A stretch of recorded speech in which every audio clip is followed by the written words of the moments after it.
Hey y'all, it's Crystal. Thanks so much for coming by today. Slightly new spot, but just want to come in here and do a book tag because I'm falling a little behind on my book tags, so I want to get one in, and so I can catch up on a few that I really want to do because they're fun. I enjoy book tags. I know they're not everyone's thing, but I have fun doing them, and this one was really fun and perfect for the summertime. So I kind of wanted to get it done and going and out there and all that good stuff. So this is the I Know What You Read Last Summer tag, yeah, and this was created by let's see, Evita Lectoritas and Biblioteca del Blue Rose. Hope I said all that right. It was, I saw this video originally over on Goddess of Gore channels, over Vix's channel, who I love her channel. So the questions have been translated from Spanish, and yeah, so that's where I first saw it, and it's just super fun questions. I've seen a few other folks do it. It's a fun one. Let's get going. Okay, so number one, Final Girl, a book with a strong female protagonist, and I chose such sharp teeth for this one. I loved this book. It is a werewolf book with a really cool, two really cool kind of female characters in that. The main character who gets bitten by a werewolf, and her sister who is pregnant, and they're really both play well off each other throughout the story. I just really like this book, and I like the sort of seeing the juxtaposition of body changes that she was going through once she had this werewolf change, and then also sort of like I said, juxtaposed with the sister that was pregnant and all the body changes she was going through. I don't know, it was really cool. I just really liked this book a lot, and yeah, that's what first popped in my mind. Okay. All right, number two is Popcorn, a book you couldn't put down or stop reading. One that first came to mind was A Southern Book Club's Guide to Slaying Vampires by Grady Hendrix. I devoured that book in a day. I could not put it down. It is my favorite Grady Hendrix book that I've read. I haven't read all of them, but I love that book. I love that book so much. It's just so good. It's just 90s vibes. I just love it. I don't know. I just love it. All right, number three, Ticket, a book that introduced you to your favorite genre. So if I could think probably horror, I would call my favorite horror my favorite genre. And I read Misery by Stephen King when I was like 12 or 13 years old, and which was a long time ago now. And yeah, I look back. I have not looked back since. And yeah, I definitely got the horror bug by diving into some Stephen King, which kind of leads into number four, Outdoor Cinema, a book that has the best book to film adaptation. And honestly, I think Misery is pretty good. I will say there's a lot of good adaptations out there, but I think Misery, the film, really captures just the overall tone of the book. And Kathy Bates as Annie, I mean, can we talk perfect casting? Can we talk perfect casting? Because she just did such a brilliant job in that role, and yeah, just amazing. So yeah, Misery, it's pretty damn good. Okay, and part A to that question is a film that's better than the sequel. I mean, is Empire Strikes Back too on the nose? I don't know. As much as I love New Hope, you're introduced to Star Wars for the first time with the first movie, right? And there's this awe about it, and you are following Luke Skywalker, and it's amazing. But you get to Empire, and things go a little dark, right?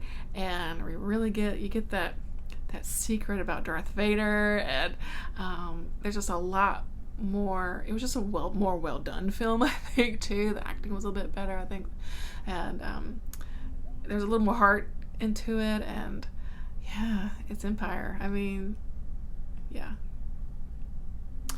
Okay, and then part B to that is name a scary movie that you recommend. I mean, okay, well, I'm like perpetually behind on movies, but my favorite horror movie is Hellraiser because I just love that movie. So if you've not ever seen it yet, I mean, go and watch it because it's really good. Also, Jacob's Ladder, I think, is a bit underappreciated. Really really sort of more of a slower kind of psychological type story, but also really digs into sort of PTSD trauma of a Vietnam veteran, played wonderfully by Tim Robbins. Jacob's Ladder, really good. Okay, number 5, a movie you're too scared to watch.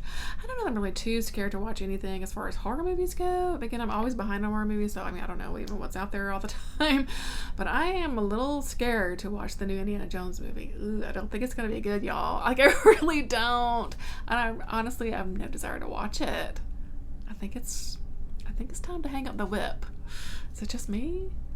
Oh, I don't think it's going to be good. Okay. Number 5, Summer Lovin', a book recommendation for the summer. A recent book I just finished recently.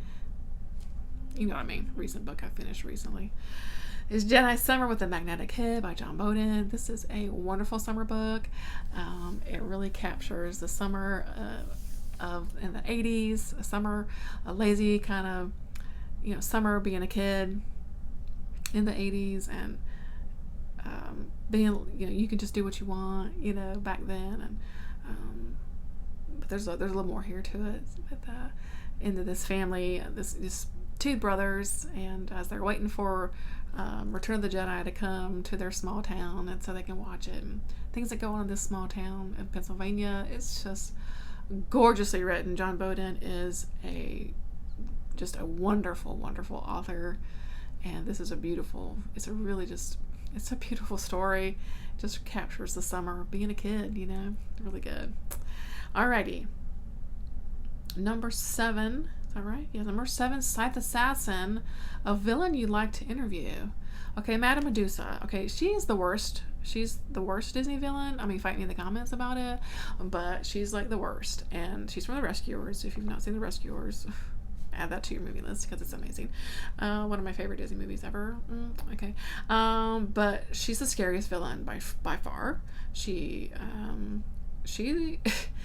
unhinged, and I would like to just kind of ask her some questions, like, dude, what's going on in that brain of yours? Because I think you've lost it. Okay. Okay, number 8 is a group of friends. Book with the worst friend group. I gotta go The Ruins here by Scott Smith. I know I use this book a lot for, but I did not like any of these people, and you're kind of like not sad to see them die. Sorry, not sorry. Okay, number 9, End, of course.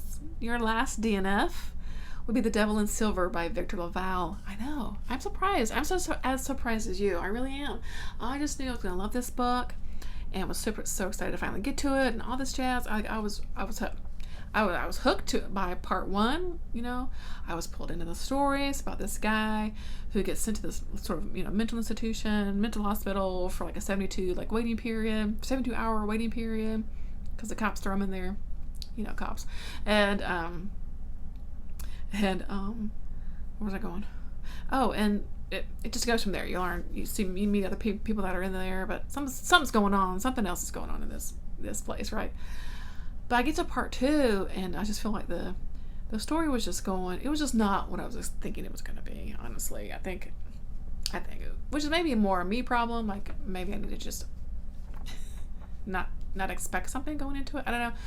I just lost track. I lost my way with it. I just was not interested at all anymore in this story, and I'm bummed. Okay, number 10, Summer Party, book with the worst party in it. I think Rosemary's Baby has a couple of really bad parties that I would not want to go to. The dinner party. There are a couple of dinner parties. Count me out. I'm not interested. Okay, number 11, We Have a Secret. A character who talks too much. Though I absolutely love this series, I really do. The sort of main character in it, she talks way too much. And that's Evie. I think her name's Evie in the Diviner series by Libra Bray. Again, I love this series. I really do. But sometimes Miss Evie just could grate on your nerves a little bit. She's really young. And it's like 1920s. So she speaks in a lot of really hip, cool, 20s lingo. Which sometimes is you're trying too hard to be cool. I don't know. I like her, but sometimes it's just tone it down a little bit. Okay, number 12, Cabin in the Woods, the best setting for a book. Now, for me, I don't know if this is actually for a specific book, or just like a favorite setting of a book. For me, it's like a big old house. That could be any book. It doesn't necessarily have to be like a horror book, though I love a big creepy gothic house. Like, we've always lived in the castle, or Mexican gothic, or even La Hacienda, that nice house in that book. Hell House even, yeah. But any book that has like the Dutch House by Anne Patchett, where the house is a really big feature of the story, or some other ideas. I'm not going to think of any more houses, of course, because I'm trying to think of houses. But yeah, I just love when a house is a feature of the. What's that? We Can Never Leave This Place. I don't think that's not the name of the book. This book, where a house is a big feature of the story too. So just a house in general, big old house. I love that.